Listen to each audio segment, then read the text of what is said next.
Hey, welcome to Dirt Guy Drive Time. This is a show where I drive around pretending to have something important to say, and you pretend that you agree with me.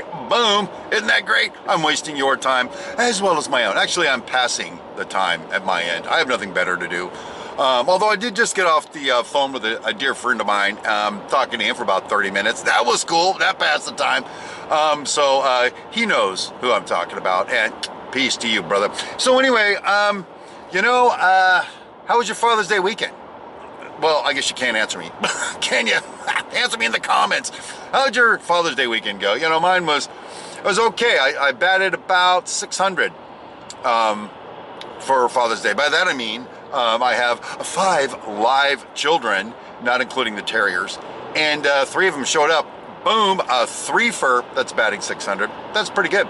You know, I took a survey around the job today and asking people about their batting average for Father's Day. And you know what? I'm doing pretty good. There's one guy that batted 333. There was a guy that batted 666. But since that is the mark of Satan, we disqualified him. You don't get to bat 666. I'm sorry. Anyway, I don't know where that came from. Anyway, I'm drinking coffee while we drive. Drinking and driving. Arrest me, please. I could use the time off work. So there you go. I had a pretty decent Father's Day because I batted 600. Watched a good cornhole tournament. It was fun. My wife's really good at it. She carried the team, if you will. Cindy Brown, First Lady Model Railroading. But, so that was all cool and all. Oh, I stayed up. I worked like 12 hours Saturday night in my hobby room, working on my railroad for like 12 hours. Awesome. I went to bed at midnight. Totally cool. But I digress. Let's move forward. So I had that great kind of weekend, and then drove to the job site because I have to work for a living, just like most of you. And, I get there at 6, and I'm down walking around looking at the job at like 6:05 because I kind of want to see what happened over the weekend. And I was greeted by a foreman from one of our subcontractors, and he started telling me about all of his problems. He's telling me all of his problems, why he can't do this, why he can't do that, why he can't do that. Not personal problems, construction kind of problems. And, here's the deal. It's Monday morning, bro. I don't even want to be at work. I want to be at home with my wife, my 4 terriers, who gave me an awesome Father's Day card and a present. And I'm on a railroad. I do not want to be here on the job on a Monday.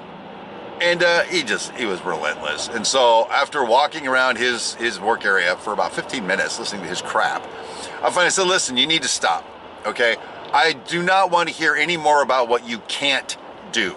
I want to hear about what you can do. Let's talk about how we can move forward, because this can't crap is negative. So I'll tell you a little bit more about that in a second, but it prompted, I'm starting to build my code, bro. You know what I'm saying, sister? I'm starting to build my code. Remember I told you that my personal code, a couple episodes ago, I will not be yelled at. Don't yell at me. Man, I will shut you down faster than Donald Trump and the government. That's all I got. I just popped into my head. So is the government still shut down? I don't know. I don't pay attention. That's number 1. I will not be yelled at. Boom. That's what I say. And then I got a new one now, though. Can't lives on Won't Street. Can't lives on Won't Street. If you're telling me you can't, that means you won't.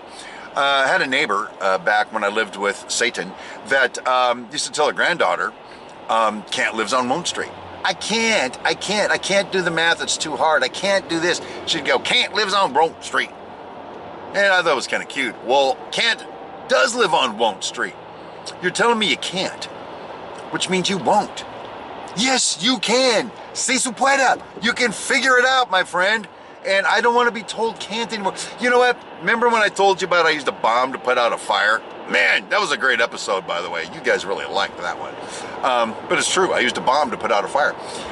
Look it up. It's on my page.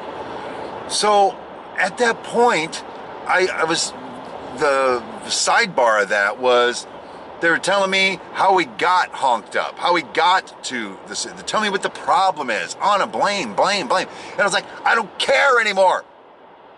How we got here? How we gonna fix it? What are we gonna do to fix it? And you know what's amazing? Once I went down that road, we fixed it. Boom, done. And I'm a rock star because of it. So I don't know.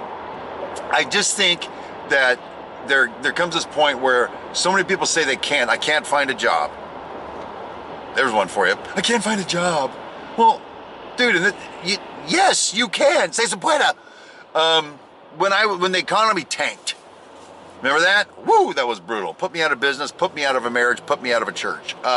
Yeah, I was that close to being a homeless person, people. Really was. I had to move into my now ex-wife's uncle's trailer in Corona. That was fun. Yep. Lived like a drug addict, even though I wasn't doing drugs for a while. That was awesome sauce. Not. Anyway, where was that? Oh, so it's like unemployment ran out. I need to find a job. Oh, I can't find a job. I went and got a job selling cars. Did I want to get a job selling cars? Hell no. Although I did it for 5 years and I was pretty damn good at it, I must say. I'm going to start another YouTube channel, How to Buy Cars by Steve Brown. What do you think? You guys can picture me as a used car salesman, can't you? Hey, come on, it runs really great. And when they leave, the car blows up. Well, you bought it. It's your car now. I'm just wandering around right now. So I think we should stop with the can't. The negativity, bro. We should stop with the can't. As a matter of fact, I think when when I'm anointed king of the United States, because I'm still running for president, by the way, but I'm going to take it up one notch to king, anointed king of the United States of America. One of my second act is going to be to banish can't. Cannot doesn't count, although it is proper. I cannot. I don't like it. Banishing can't from the lexicon of the American people. Anyway, that's where my thoughts are right now. I was pondering that whilst driving, and so I thought I'd share that with you. So anyway, you know, that's really all I've got to talk about today. So I hope you liked it, and if you didn't, whatever. Anyway, my name is Steve Brown. Thanks for hanging out in my truck. I'll talk to you later.